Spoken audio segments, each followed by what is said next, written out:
అదనకు ఎరువు వేసినప్పుడే అన్నదాత కష్టానికి ఫలితం దక్కేది, బంగారు పంటల్ని కళ్ళజూసేది. కానీ ఈ విషయాన్ని గుర్తించడంలో కేంద్ర రాష్ట్ర ప్రభుత్వాలు కిమ్మంటున్నాయి. అవసరమైన సమయంలో సరిపడా ఎరువుల్ని అందించడంలో ఘోర వైఫల్యం మూటగట్టుకుంటున్నాయి. పర్యవసానమే ఎండనక వాననక దుకాణాల ముందు పడిగాపులు, పోలీసు లాఠీ దెబ్బలు చవిచూడాల్సిన దుస్థితి.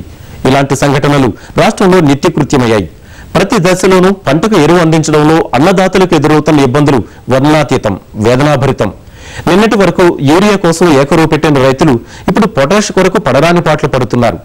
మొక్కల్లో రోగ నిరోధక శక్తిని పెంచి నాణ్యమైన పంట ఉత్పత్తులకు దోహదపడే పొటాష్ కు అధిక ప్రాధాన్యం ఉంది. ఇప్పటికే రెండో దశకు చేరుకున్న పంటకు పొటాష్ ను వేసేందుకు రైతులు సిద్ధమవుతున్నారు. కానీ విదేశాల నుంచి దిగుమతి కావలసిన పొటాష్ ఇప్పటికీ రాష్ట్రానికి చేరుకోలేదు. సరైన ప్రణాళికలు రచించి అమలు చేయడంలో ముందు చూపు కొరవడిన మన సర్కారు తీరు విదేశాల్లోని బహుళ జాతి సంస్థలు సొమ్ము చేసుకుంటున్నాయి. రైతుల అవసరాలను తీర్చేందుకు మన ప్రభుత్వం ఎంతకైనా దిగివస్తుందనే ధీమాతో అడ్డగోలుగా ధరల్ని పెంచేస్తున్నాయి. ఏదైతేనే ఈ కోపంలో సగటు రైతు సముదవుతున్నాడు. ఇంతటి కష్టానికి కారకులెవరు? ఈ పాపానికి బాధ్యులెవరు? ప్రస్తుతం పత్తి, మిరప, వరితో పాటు కూరగాయలు, పూల తోటల పెంపకానికి ఇతర అన్ని పంటలకు అవసరానికి తగ్గట్టుగా పొటాష్ అందించాల్సి ఉంది. కానీ మన పాలక ప్రభుత్వాల పుణ్యమాని తీవ్ర జాప్యం జరుగుతోంది. పంట దిగుబడులపై ప్రభావం చూపే స్థూల పోషకాలలో పొటాష్ ది కీలక పాత్ర. అలాంటి పొటాష్ లభించకపోవడంతో రైతులు ఆందోళన చెందుతున్నారు. వరంగల్ జిల్లాలో ప్రస్తుత ఖరీఫ్ సీజన్ కు గాను 50,000 టన్నుల పొటాష్ అవసరం. కానీ ఎక్కడా పిడికెడు పొటాష్ దొరకని దుస్థితి. మార్కెట్లో పొటాష్ కోసం దుకాణాల వైపు పరుగులు తీస్తున్న రైతులకు ప్రయాసే మిగులుతోంది.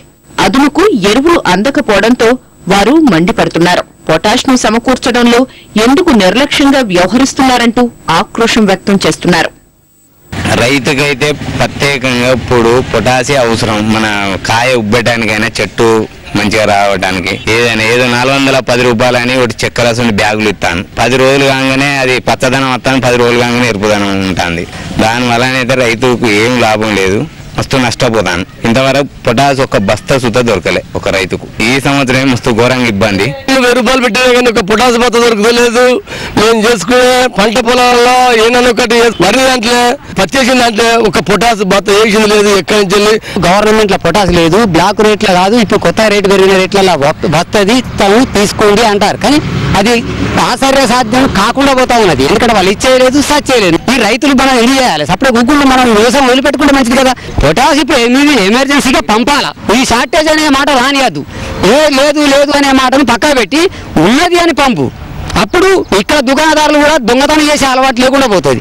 లేదంటే పాడమంటావు, ఇక పట్టు నువ్వు 400 నీకు ఒక వత్తితో 10 కానైపోయి తెచ్చుకోమనేటువంటి స్టేజ్ తెప్పిస్తాను. గవర్నమెంటే ఇది వ్యాపారం అనడే కంటే ముందు గవర్నమెంట్ దగ్గర అసమర్థత పాలన వల్లనే ఇదంతా జరుగుతుంది.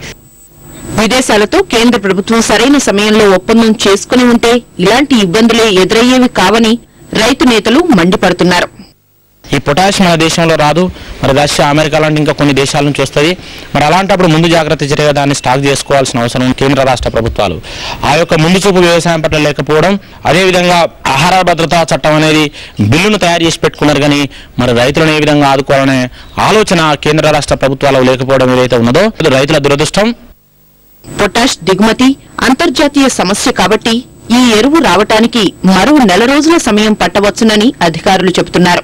ఈ నేపథ్యంలో పొటాష్ కు ప్రత్యామ్నాయ ఎరువులను వేసుకోవాలని శాస్త్రవేత్తలు సూచిస్తున్నారు. దీని పట్ల నిరాశపడి దిగులు చెందకుండా దీనికి ప్రత్యామ్నాయంగా మార్కెట్ లోపల 13,045 అనేటువంటి నీటిలో కరిగే పొటాష్ కు సంబంధించిన ఎరువును చేసుకున్నట్లయితే మామూలుగా పొటాష్ ఎరువు వచ్చేటువంటి లాభాలను ఈ రకంలో కూడా మనం పొందే అవకాశం ఉంది. గత వారమే ఇతర దేశాలతో కేంద్రం ఒప్పందం చేసుకుంది. అక్కడి నుంచి మన దేశానికి రావాలంటే కనీసం 1 రోజుల సమయం పడుతుంది. అప్పటికి అదును దాటిపోతుంది. ఈ మధ్య కాలంలో తమ పంటల పరిస్థితి ఏంటని రైతులు ప్రశ్నిస్తున్నారు. ఇప్పుడు కాసేపు ప్రకటనలు.